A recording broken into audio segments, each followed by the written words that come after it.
फक्त एक प्रश्न. तुमच्या आयुष्यातील अडचणींचं खरं कारण काय आहे? थांबा. कृपया हा व्हिडिओ स्किप करू नका. कारण कदाचित आज तुम्हाला जे कळणार आहे ते तुमच्या आयुष्यातील सगळ्या प्रॉब्लेम्सकडे पाहण्याचा दृष्टिकोनच बदलून टाकेल. तुम्ही कधी विचार केला आहे का की काही लोक खूप मेहनत करतात पण त्यांना सक्सेस मिळत नाही. काही लोक चांगले असतात पण त्यांच्यासोबत नेहमी वाईटच का होतं? आणि काही लोक काहीच एफर्ट न करता सगळं मिळवत असतात. का? नशीब, किस्मत की अजून काही आहे? कारण ट्रूथ थोडा डीप आहे आणि तो थोडा अनकम्फर्टेबलसुद्धा आहे. कदाचित तुमच्या आयुष्यात जे काही चालू आहे ते फक्त आजचं नाही, ते तुमच्या भूतकाळाशी जोडलेलं आहे. हो, कर्मा.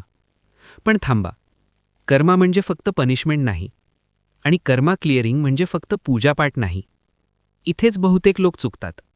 ते समजतात की मंदिरात गेलो, नारळ फोडला आणि सगळं ठीक होईल. पण असं होत नाही. कारण कर्मा हा एक सिस्टम आहे, एक बॅलन्स, आणि जेव्हा तो इम्बॅलन्स होतो तेव्हा अडचणी येतात. पण जर मी तुम्हाला सांगितलं की स्वामी समर्थांची साधना हा इम्बॅलन्स हळूहळू क्लिअर करू शकते, तुमचं कर्म लाईटन करू शकते, तर पण हा प्रोसेस कसा काम करतो आणि सर्वात इम्पॉर्टंट, तुम्ही रोज काय करू शकता ज्यामुळे तुमचं कर्म साफ व्हायला सुरुवात होईल, हे समजून घेणं खूप इम्पॉर्टंट आहे. कारण इथेच 90% लोक फेल होतात. ते फक्त बाहेरचे रिच्युअल्स करतात पण आत काही बदलत नाही. चला एक छोटी स्टोरी समजून घेऊया. एक व्यक्ती होती, खूप मेहनती, खूप ऑनेस्ट, पण त्याच्या आयुष्यात प्रॉब्लेम्स संपतच नव्हत्या. जॉबमध्ये इश्यूज, रिलेशनशिपमध्ये प्रॉब्लेम्स, हेल्थ पण अनस्टेबल. तो फ्रस्ट्रेटेड झाला आणि एक दिवस तो स्वामींच्या मंदिरात गेला आणि एकच प्रश्न विचारला, मी काय चूक केली आहे? आणि तिथेच त्याला एक गोष्ट समजली जी त्याचं आयुष्य बदलून टाकणार होती. पण ती गोष्ट काय होती? ती अशी कोणती समज होती ज्यामुळे त्याच्या प्रॉब्लेम्स कमी व्हायला लागल्या? हे समजण्यासाठी आपण आधी एक इम्पॉर्टंट कन्सेप्ट समजून घ्यायला हवं, कर्मा क्लिअरिंगचं खरं मीनिंग. बाय द वे, जर तुम्हाला अशा डीप आणि प्रॅक्टिकल गोष्टी आवडत असतील ज्या खरंच आयुष्य बदलू शकतात, तर चॅनलला सबस्क्राईब करा. कारण इथे फक्त मोटिवेशन नाही, रिअल अंडरस्टँडिंग मिळते. आता लक्ष द्या, कर्मा क्लिअरिंग म्हणजे काय? ते म्हणजे तुमच्या पास्ट ॲक्शन्सचा इफेक्ट हळूहळू न्यूट्रल करणं. पण ते फक्त रिच्युअल्सने होत नाही, ते तुमच्या थॉट्स, इमोशन्स आणि ॲक्शन्सने होतं. आणि इथेच स्वामींची साधना पॉवरफुल बनते. कारण ती तुम्हाला बदलते, बाहेरचं नाही, आतलं. पण इथे एक ट्विस्ट आहे. जर तुम्ही साधना करत असाल पण तुमचे थॉट्स नेगेटिव्ह असतील, तुमचं बिहेवियर तसंच असेल, तर कर्मा क्लिअर होत नाही. उलट तो रिपीट होतो. आणि म्हणूनच पुढचं जे मी सांगणार आहे ते खूप इम्पॉर्टंट आहे. कारण ते डायरेक्टली तुमच्या कर्मावर इफेक्ट करतं. आणि बहुतेक लोक ते कम्प्लिटली इग्नोर करतात. पुढच्या पार्टमध्ये मी तुम्हाला सांगणार आहे ती एक्झॅक्ट डेली मिस्टेक जी तुमचं कर्मा क्लिअर होऊ देत नाही. आणि कदाचित ती मिस्टेक तुम्हीही करत असाल. पार्ट 2 मध्ये भेटूया. पार्ट 2. तुम्ही अजून इथे आहात म्हणजे एक गोष्ट क्लिअर आहे. तुम्हाला फक्त माहिती नको आहे, तुम्हाला बदल हवा आहे.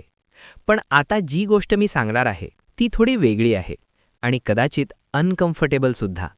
कारण ही साधना बाहेरची नाही, ही आतली आहे. आता लक्ष देऊन ऐका.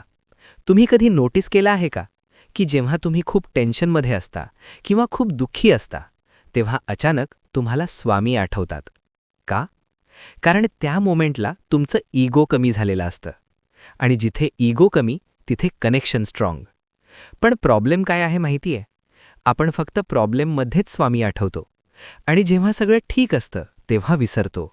आणि म्हणूनच आजपासून तुम्ही एक नवीन एक्सपेरिमेंट करा. जेव्हा तुम्ही आनंदात असाल, जेव्हा सगळं परफेक्ट चालू असेल, तेव्हाही मनात म्हणा, स्वामी धन्यवाद. हो, फक्त एक सिंपल शब्द, धन्यवाद. पण याचा इफेक्ट काय होतो माहिती आहे? तुमचं मन ग्रॅज्युअली बदलायला लागतं. तुम्ही कंप्लेंट मोडमधून ग्रॅटिट्यूड मोडमध्ये शिफ्ट होता. आणि ग्रॅटिट्यूड म्हणजे साधनेचं नेक्स्ट लेवल. पण थांबा, इथे एक हिडन ट्रॅप आहे.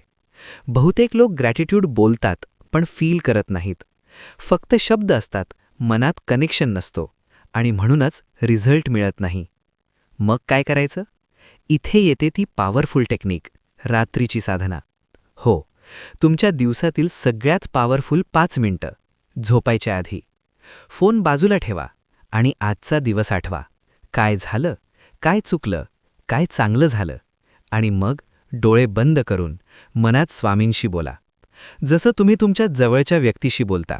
कोणतीही फॉर्मॅलिटी नाही, कोणतंही स्क्रिप्ट नाही, फक्त ऑनेस्टली बोला. स्वामी, आज मी इथे चुकलो, इथे मला मदत करा आणि यासाठी धन्यवाद. बस. आणि मग एक गोष्ट करा, सगळं त्यांच्यावर सोडा, कंट्रोल सोडा, कारण तुम्ही सगळं कंट्रोल करू शकत नाही. आणि जेव्हा तुम्ही सोडता तेव्हा खरं कनेक्शन सुरू होतं. बाय द वे, जर तुम्ही अजून सबस्क्राईब केलं नसेल तर एकदा विचार करा. तुम्ही रोज किती युजलेस कंटेंट पाहता, पण जर इथलं एक छोटं स्टेप पण तुम्ही फॉलो केलं तर तुमचं आयुष्य बदलू शकतं. म्हणून सबस्क्राईब करून ठेवा, कारण पुढे जे येणार आहे ते अजून डीप आहे. आता एक इम्पॉर्टंट प्रश्न, तुम्ही कधी असा विचार केला आहे का की काही लोकांची साधना लगेच का लागते आणि काही लोक वर्षानुवर्षे करूनही त्यांना काहीच फील होत नाही? कारण डिफरन्स टेक्निकमध्ये नाही, डिफरन्स आहे कन्सिस्टन्सीमध्ये. आणि इथेच 90% लोक हार मानतात. ते 2-3 दिवस करतात, रिझल्ट नाही मिळाला आणि ते सोडून देतात. पण जर मी तुम्हाला सांगितलं की एक छोटा चेंज तुमची कन्सिस्टन्सी 10 पट वाढवू शकतो आणि तुम्हाला साधना सोडावीच लागणार नाही, आणि हा चेंज इतका सिंपल आहे की तुम्ही आजपासून सुरू करू शकता. पण हा सिक्रेट बहुतेक लोक इग्नोर करतात आणि म्हणूनच ते स्टक राहतात. पुढच्या पार्टमध्ये मी तुम्हाला सांगणार आहे तो एक्झॅक्ट सिक्रेट, जो तुमची साधना ऑटोमॅटिक बनवेल. आणि एकदा का हे झालं तर तुम्हाला एफर्ट करावं लागणार नाही, सगळं नॅचरली फ्लो होईल. पण लक्षात ठेवा, हा नेक्स्ट स्टेप मिस केला तर तुम्ही पुन्हा सुरुवातीला येऊ शकता. पार्ट 3 मध्ये भेटूया. आता शेवटचा आणि सगळ्यात डीप भाग. लक्ष देऊन ऐका, कारण इथे सगळं बदलू शकतं. आत्तापर्यंत तुम्हाला एक गोष्ट क्लिअर झाली असेल, कर्मा फक्त तुमच्या पास्ट ॲक्शन्समुळे नाही, तो तुमच्या प्रेझेंट चॉईसेसमुळे पण तयार होतो. आणि म्हणूनच तुमच्याकडे पॉवर आहे तुमचं फ्युचर बदलण्याची. पण कसं? ती एक्झॅक्ट स्टेट ऑफ माइंड कोणती आहे जिथे कर्मा फास्ट क्लिअर होतो? उत्तर खूप सिंपल आहे, एक्सेप्टन्स. हो, स्वीकार. पण थांबा, एक्सेप्टन्स म्हणजे हार मानणं नाही. एक्सेप्टन्स म्हणजे जे आहे ते मान्य करणं, रेझिस्टन्स सोडणं. कारण तुम्ही जितका विरोध करता तितका पेन वाढतो, आणि जितकं तुम्ही एक्सेप्ट करता तितकं तुमचा कर्मा हलका होतो. एक छोटं एक्झाम्पल, तुमच्या आयुष्यात काही प्रॉब्लेम आहे. तुम्ही सतत विचार करता, हे माझ्यासोबतच का होतं, मीच का? आणि या थॉट्समुळे तुम्ही अजून निगेटिव्हिटी क्रिएट करता. पण जर तुम्ही एकदा थांबून मनात म्हटलं की ठीक आहे, हे आहे, मी याला स्वीकारतो, त्या मोमेंटला तुमच्यात काहीतरी बदलतं, तुमचं मन हलकं होतं, आणि इथेच कर्मा डिझॉल्व्ह व्हायला सुरुवात होते.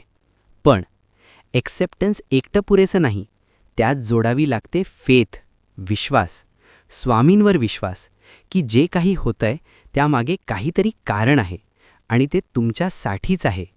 जेव्हा एक्सेप्टन्स आणि फेथ एकत्र येतात तेव्हा एक पॉवरफुल स्टेट तयार होते, जिथे तुम्ही रिॲक्ट करत नाही, तुम्ही फ्लोमध्ये जाता, आणि इथेच रिअल कर्मा क्लिअरिंग होतं.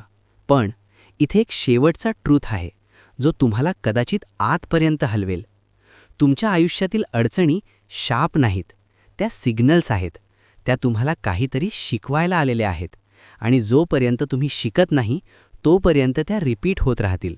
पण ज्या दिवशी तुम्ही समजून घ्यायला लागता, ऑब्झर्व करायला लागता आणि कॉन्शियसली जगायला लागता, त्या दिवशी सायकल ब्रेक होतो आणि तुमचं आयुष्य हळूहळू बदलायला लागतं. आता एक छोटा एक्सपेरिमेंट करा. आजपासून फक्त 7 दिवस जेव्हा जेव्हा प्रॉब्लेम येईल तुम्ही फक्त 2 गोष्टी करा. पहिली, मनात म्हणा, मी याला स्वीकारतो, आणि दुसरी, स्वामी मला मार्ग दाखवा. बस इतकंच. पण हे 7 दिवस ऑनेस्टली करा आणि मग ऑब्झर्व करा तुमच्या आयुष्यात काय बदल होतो. कारण कदाचित तुम्ही बाहेर सोल्युशन शोधत होतात, पण आन्सर आत होतं, आणि स्वामींची साधना फक्त तुम्हाला त्या आन्सरपर्यंत पोहोचवते. जर तुम्ही इथपर्यंत पाहिलं असेल तर एक काम नक्की करा, कॉमेंटमध्ये स्वामी लिहा आणि स्वतःशी एक प्रॉमिस करा की तुम्ही हा 7 दिवसांचा एक्सपेरिमेंट करणार. No excuses. By the way, most people watching अजूनही सबस्क्राईब केलेलं नाही. पण तुम्ही वेगळे आहात, कारण तुम्ही नॉलेज घेत नाही, तुम्ही ते अप्लाय करणार आहात. म्हणून चॅनलला सबस्क्राईब करा आणि बेल आयकन पण प्रेस करा, कारण पुढे आपण अशाच डीप टॉपिक्सवर बोलणार आहोत, ज्या फक्त मोटिवेट करत नाहीत, तर ट्रान्सफॉर्म करतात. आणि शेवटी एक गोष्ट लक्षात ठेवा, तुमच्या आयुष्यातील अडचणी तुम्हाला तोडण्यासाठी नाहीत, त्या तुम्हाला तयार करण्यासाठी आहेत. आणि कदाचित आजचा हा व्हिडिओ तुमच्या त्या ट्रान्सफॉर्मेशनची सुरुवात आहे. स्वामी